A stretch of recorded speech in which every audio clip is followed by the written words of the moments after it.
Hey friend, I would like to share something with you that we talked about in Sunday school this morning. We talked about the word accountability. It's a hard word to swallow sometimes, isn't it? Well, you know something? I thought on the way home after church, I thought, I can remember back being in my 20s and my former mother-in-law, she would always say, everyone's going to have someone tell them what to do. Well, being in my early 20s, I let her know real quick, like, you're not my boss, you're not my mama, and you don't pay my bills, and I don't do what you tell me to. Man, what an attitude I had going on. I'm surprised she'll even speak to me. But you know something, friend? We're held accountable. We're held accountable for the things we say.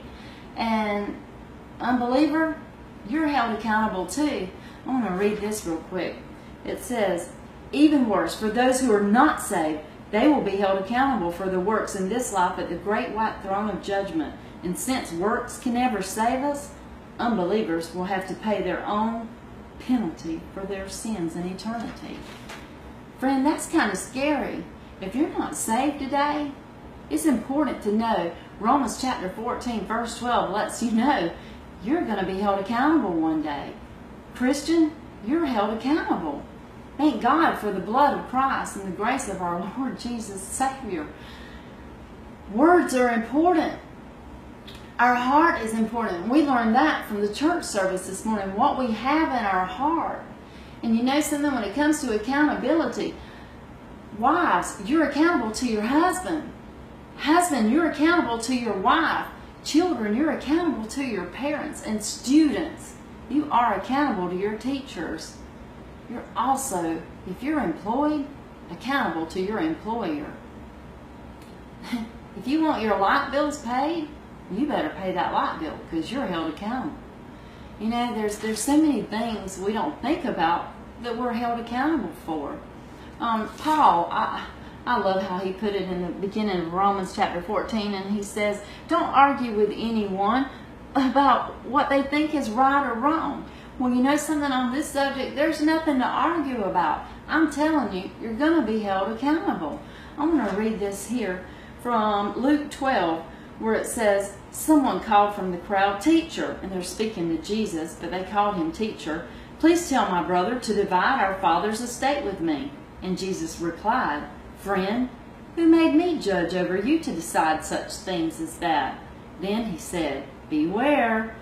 Guard against every kind of greed. And what is greed? It's selfish desire for something.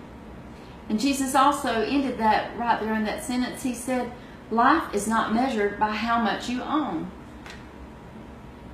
What is it measured by then? Guard your heart against greed. Guard your heart against the things in this world. Our pastor shared with us this morning, you know, that God looks at the heart. That's very important, and we're going to be held accountable for that. He even looks at the unbeliever's heart. The unbeliever is going to be held accountable. And it's very important that we come to this realization, friend. You know, so many times with the young adults, I can remember if I'm not careful, I'll do the same thing that some of the older Christians done to me when I was a young Christian. I'll give them this, here's the to-do list and here's not to-do list. And if I'm not careful, I'll say it the wrong way. You know, but it's not about do this and don't do that. It's about the heart. You know what you're supposed to do and what you're not supposed to do. And guess what? You're going to be held accountable. Anyway, we'll continue this next week. And guess what? Since you've watched this, you're held accountable. Have a good day.